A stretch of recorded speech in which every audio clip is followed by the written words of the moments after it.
Hello everyone, this is Manish Dua. This is the second part of Keynesian theory of determination of national income. In the very first part, we have studied about MPC, MPS, APC and APS. Now moving further, we have three types of economy with us: two-sector model, three-sector model and four-sector model. In two-sector model, we have two economic entity, one household and second firm. Household demand consumer goods or consumption goods. Firm demand capital goods, and the expenditure on the capital goods is known as investment expenditure. Consumption goods को हम सी से denote कर रहे हैं और investment goods को हम आई से डिनोट कर रहे हैं. तो C plus I will give us the aggregate demand in the two sector model. So C है हमारे पास कंजम्पशन. हम कंजम्पशन को लिखते हैं C is equal to A plus में B Y, where A is the autonomous consumption and B is the marginal propensity to consume. So हम अगर C और I को जोड़ेंगे तो we will get the formula for calculating the national income which is equal to Y is equal to A plus 1/1 minus B. हम aggregate demand के अलावा saving investment approach से भी नेशनल इनकम कैलकुलेट कर सकते हैं. अगर हम सेविंग और इन्वेस्टमेंट को बराबर कर दें तो हमारे पास नेशनल इनकम आ जाएगा. सेविंग होता है, सेविंग फंक्शन है -A plus 1 minus B Y is equal to I. तो -A को आप अगर राइट साइड में लेकर आएंगे तो ये हो गया 1 minus B is equal to A plus I. और अगर आप इसको नीचे लेकर आते हैं 1 माइनस बी को तो हमारे पास इनकम आ जाएगी y is equal to A plus 1/1 minus B. It is very simple. Now national income determination का अगर कोई भी क्वेश्चन पूछा जाता है तो आपको टू सेक्टर मॉडल के अलावा, अगर वो टू सेक्टर मॉडल का पूछे तभी आपको टू सेक्टर मॉडल का बताना है. Otherwise standard three sector model का है, जिसके अंदर हम, अगर वो आपको कोई पूछता है कि explain the national income determination, तो आपको हमेशा थ्री सेक्टर मॉडल बनाना है. नाउ थ्री सेक्टर मॉडल का नेशनल इनकम डिटर्मिनेशन हम कैसे करते हैं? In three sector model we have three economic entity, one the household, another the firm and third the government. नाउ गवर्नमेंट जो कुछ भी खर्च करती है, जो कुछ भी एक्सपेंडिचर करती है, हम उसको यहाँ पर जी बोलते हैं. और गवर्नमेंट का खर्चा दो तरीके का है. एक तो गवर्नमेंट एक्सपेंडिचर है जो इंफ्रास्ट्रक्चर पर हो सकता है, या दूसरा लॉ एंड ऑर्डर पर हो सकता है, या जो कुछ भी एडमिनिस्ट्रेटिव मशीनरी को चलाने के लिए मुझे खर्च करना है वो है गवर्नमेंट एक्सपेंडिचर. दूसरा है government transfer payment. Government transfer payment का मतलब क्या है? गवर्नमेंट हाउस होल्ड को ओल्ड एज पेंशन के रूप में, सिकनेस बेनिफिट के रूप में, अनएम्प्लॉयमेंट अलाउंसेस के रूप में, स्कॉलरशिप के रूप में हर बार कुछ पैसा देती है. ये पैसा गवर्नमेंट ट्रांसफ़र पेमेंट कहलाता है. ये government transfer payment house hold की कंजम्पशन कैपेसिटी को बढ़ाएगा. तो हम हमेशा जीटी को गवर्नमेंट हाउस होल्ड की डिस्पोजेबल इनकम में जोड़ेंगे. ना the question arises, sir disposable income क्या होता है? डिस्पोजेबल इनकम है इनकम माइनस टैक्स. जब हम, गवर्नमेंट अगर एक्सपेंडिचर करेगी तो पैसा कहाँ से लाएगी? गवर्नमेंट आपसे टैक्सेस के रूप में पैसा इकट्ठा करती है, उसी पैसे को गवर्नमेंट इकॉनमी पर खर्च कर देती है. तो टैक्सेस हम डिस्पोजेबल इनकम में से माइनस करेंगे और वहीं गवर्नमेंट ट्रांसफ़र पेमेंट को हम डिस्पोजेबल इनकम में ऐड करेंगे. नाउ डिस्पोजेबल इनकम में से टैक्सेस माइनस करिए और उसके अंदर जीटी ऐड कर दीजिए. G T means government transfer payment. Now taxes यहाँ पर दो तरीके का है, T bar plus small T Y. T bar है लमसम टैक्स, वो आपका इनडायरेक्ट टैक्स हो गया, और small T Y proportional tax है जो इनकम के लेवल पर डिपेंड करेगा. इकॉनमी का इनकम बढ़ेगा तो टैक्सेस का अमाउंट भी बढ़ेगा. ये प्रोपोर्शनल टैक्स जो है इसको आप इनकम टैक्स भी बोल सकते हैं. नाउ हम इन सभी चीज़ों का इम्पैक्ट थ्री सेक्टर मॉडल में देखते हैं. तो ओवरऑल थ्री सेक्टर मॉडल में हमारे पास कई सारी चीज़ें हैं. अब हम नेशनल इनकम डिटर्मिनेशन करेंगे तो हमारे पास y is equal to C plus I plus G आएगा. अब डिस्पोजेबल इनकम में आप y minus tax plus GT करिए, और बाकी का जो प्रोसीजर है वो आप क्लास में देख चुके हैं, जिसको हम ऑडियो नोट पर आपको बता नहीं सकते।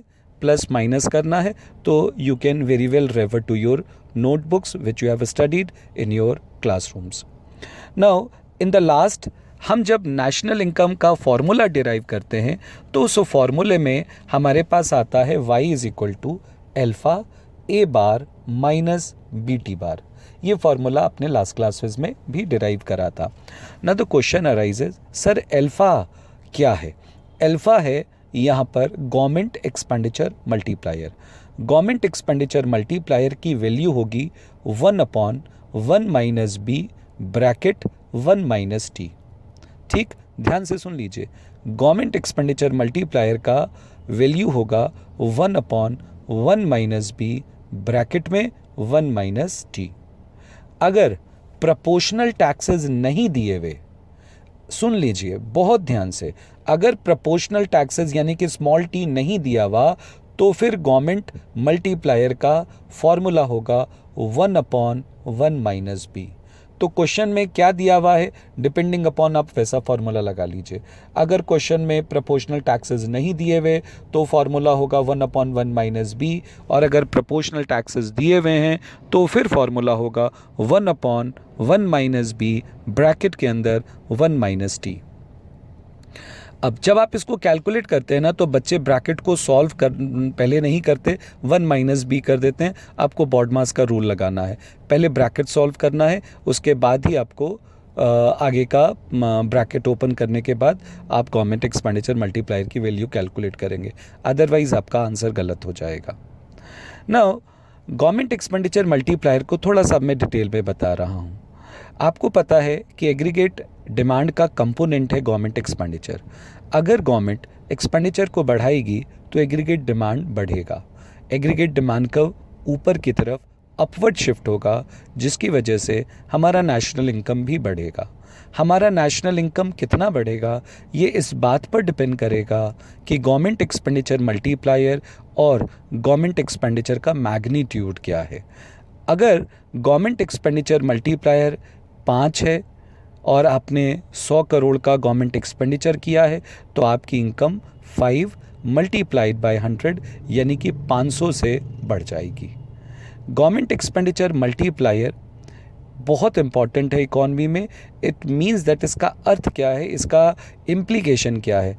तो जब कभी भी इकॉनमी को बूस्ट करना हो, जब कभी भी इकोनॉमी डिप्रेशन में हो, जब कभी भी इकॉनमी जो है रिसेशन में हो, तो ऐसे में गवर्नमेंट को आगे बढ़ना पड़ता है और गवर्नमेंट खर्चा करती है, इकॉनमी में एक्सपेंडिचर करती है, इकोनॉमी का पहिया जो रुका हुआ है उसको फिर से चलाने का प्रयास करती है, इकॉनमी को फिर से रिवाइव करने का प्रयास करती है। तो गवर्नमेंट एक्सपेंडिचर इस तरीके से इकॉनमी को रिवाइव करता है। Now next in the line मेरे पास यहाँ पर है टैक्स मल्टीप्लायर। टैक्स मल्टीप्लायर का मतलब है टैक्सेस आर द लीकेजेस। सो जब आप टैक्सेस लगाएंगे तो डिस्पोजेबल इनकम कम हो जाएगी, डिस्पोजेबल इनकम कम हो जाएगी तो कंजम्पशन गिरेगा, कंजम्पशन गिरेगा तो एडी गिरेगा, एडी गिरेगा तो नेशनल इनकम गिरेगा। इसका मतलब ये हुआ increase in taxes national income को डिक्रीज करेंगे और increase in government expenditure national income को बढ़ाएगी। इस बात का मतलब ये हुआ कि कोई भी सरकार, कोई भी देश ज़्यादा टैक्सेस लगा करके आगे नहीं बढ़ सकती। इसलिए गवर्नमेंट को हमेशा लो टैक्स रेट्स रखने चाहिए। लो टैक्स रेट्स होंगे तभी कंजम्पशन कैपेसिटी ज़्यादा होगी, नेशनल इनकम बढ़ेगा। नेक्स्ट इन द लाइन हमारा टैक्स मल्टीप्लायर है change in income due to change in taxes. Now change in income due to change in taxes जो है वो हमको यहाँ पर सीखना होगा कि इसका वैल्यू क्या है। बहुत ध्यान से बात को सुनना। टैक्सेस मल्टीप्लायर जो है वो है 1/1 minus B 1 minus T, well minus b upon 1 minus b 1 minus t. Point to be noted, again repeating, tax multiplier minus b upon 1 minus b bracket में 1 minus t. लेकिन अगर प्रोपोर्शनल टैक्स नहीं दिया हुआ क्वेश्चन में तो फिर formula होगा -b अपॉन 1 - b। ठीक है, अगेन रिपीटिंग, अगर proportional tax small T question में दिया हुआ है तो टैक्स मल्टीप्लायर का फॉर्मूला होगा -b अपॉन 1 - b ब्रैकेट में 1 - t। b का मतलब आपको पता है मार्जिनल प्रोपेंसिटी टू कंज्यूम है। मान लीजिए कि मार्जिनल प्रोपेंसिटी टू कंज्यूम हो गया 0.75। ठीक है, तो -b अपॉन 1 - b, 1 ब्रैकेट में 1 - t और -2 जो आपका प्रोपोर्शनल टैक्सेस है, से फॉर एग्जांपल आपका 0.2 है। तो जब हम इसको कैलकुलेट करेंगे तो वैल्यू क्या आएगी, -b यानी कि 0.75 ऊपर, नीचे 1 - 0.75 ब्रैकेट में 1 - 0.2। सबसे पहले ब्रैकेट सॉल्व करिए, 1 - 0.2 इज इक्वल टू 0.8। 0.8 को 0.75 से मल्टीप्लाई करा तो हो गया 0.6। अब 1 - 0.6 करा तो नीचे डिनोमिनेटर में आया 0.4, ऊपर था 0.75, नीचे है 0.4। डिवाइड कर देंगे, आपके पास टैक्स मल्टीप्लायर आ जाएगा। Point two be noted, tax multiplier negative में होता है। नेगेटिव टैक्स मल्टीप्लायर ये शो करता है कि आपकी इनकम गिरेगी। Now balanced budget multiplier. Balance budget multiplier क्या है? देखो, बैलेंस बजट मल्टीप्लायर सम है गवर्नमेंट एक्सपेंडिचर मल्टीप्लायर और टैक्स मल्टीप्लायर का। गवर्नमेंट एक्सपेंडिचर मल्टीप्लायर होता है 1 अपॉन 1 - b और टैक्स मल्टीप्लायर होता है -b अपॉन 1 - b। जब आप इन दोनों को जोड़ेंगे तो हमारे पास आएगी value 1। Again repeating, one more thing to be noted here, हम जब कभी भी गवर्नमेंट एक्सपेंडिचर मल्टीप्लायर और tax multiplier balance budget multiplier में लेते हैं तो वो वाला लेते हैं जहाँ पर प्रोपोर्शनल टैक्स नहीं है। ध्यान रखिएगा, प्रोपोर्शनल टैक्स नहीं है तो हमारा गवर्नमेंट एक्सपेंडिचर मल्टीप्लायर का फॉर्मूला है 1 अपॉन 1 - b, और अगर प्रोपोर्शनल टैक्स नहीं है तो टैक्स मल्टीप्लायर का फॉर्मूला है -b अपॉन 1 - b। दोनों को ऐड करेंगे तो BBM की वैल्यू आती है 1 है BBM। इसका मतलब क्या है? अगर हम 25 करोड़ रुपए का गवर्नमेंट एक्सपेंडिचर करते हैं और टैक्सेस भी सरकार 25 करोड़ रुपीस लगाती है तो हमारी नेशनल इनकम 25 करोड़ से बढ़ेगी। इस बात का मतलब ये हुआ कि अगर आप 25 करोड़ से गवर्नमेंट एक्सपेंडिचर बढ़ाओगे और टैक्सेस भी 25 करोड़ से बढ़ाओगे तो आपका नेशनल इनकम भी 25 करोड़ से बढ़ेगा। ना तो question arises, sir how is it possible? मैंने 25 करोड़ रुपए का टैक्स लिया, अगर मैं 25 करोड़ रुपए का टैक्स इकोनॉमी में से निकालता हूं और वापस मैं 25 करोड़ रुपया खर्च कर देता हूं तो नेट इफेक्ट तो जीरो आना चाहिए, फिर मेरी नेशनल इनकम 25 करोड़ से क्यों बढ़ी? तो यहाँ पर आपको गौर से सुनना होगा कि गवर्नमेंट एक्सपेंडिचर का इम्पैक्ट एग्रीगेट डिमांड पर डायरेक्ट पड़ता है, वो नेशनल इनकम को तेजी से बढ़ाएगा, जबकि टैक्सेस का इम्पैक्ट नेशनल इनकम पर इनडायरेक्ट पड़ता है।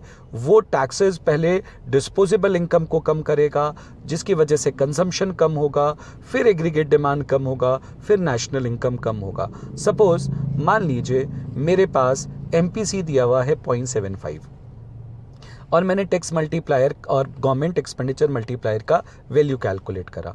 तो अगर मैं गवर्नमेंट एक्सपेंडिचर मल्टीप्लायर का वैल्यू कैलकुलेट करता हूं तो क्या आएगा, 1 अपॉन 1 - b यानी कि 1 upon 1 minus 0.75 is equal to 1 upon 0.25। 1 upon 0.25 means 4। Yes, मेरा गवर्नमेंट एक्सपेंडिचर मल्टीप्लायर हो गया कितना, 4। अच्छा, अब मैं टैक्स मल्टीप्लायर कैलकुलेट करता हूँ। मेरा tax multiplier -b upon 1 - b यानी कि -0.75 अपॉन 1 माइनस 0.75 माइनस 0.75 अपॉन 0.25। इसको मैं सॉल्व करूंगा तो 3, यानी कि मेरी इनकम बढ़ेगी 4 गुना और घटेगी 3 गुना। तो मल्टीप्लायर का इफेक्ट गवर्नमेंट एक्सपेंडिचर का ज़्यादा था, वो इनकम को 4 गुना बढ़ा रहा है, जबकि टैक्स मल्टीप्लायर का इम्पैक्ट कम था, वो इनकम को 3 गुना कम कर रहा है। इसीलिए 4 - 3 नेशनल इनकम ठीक 1% से आपका जो 1 टाइम बढ़ जाएगा।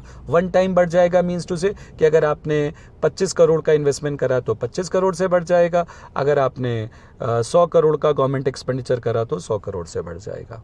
ठीक है, यह है बैलेंस बजट मल्टीप्लायर। यहाँ तक अब आप 3 सेक्टर मॉडल को समझ चुके हैं। अब हम 4 सेक्टर मॉडल नेक्स्ट रिकॉर्डिंग में आपको भेज रहे हैं। ठीक है, ध्यान से सुनेंगे, लिसन वेरी केयरफुली। हमारे पास नेक्स्ट रिकॉर्डिंग के लिए हम आगे चलेंगे।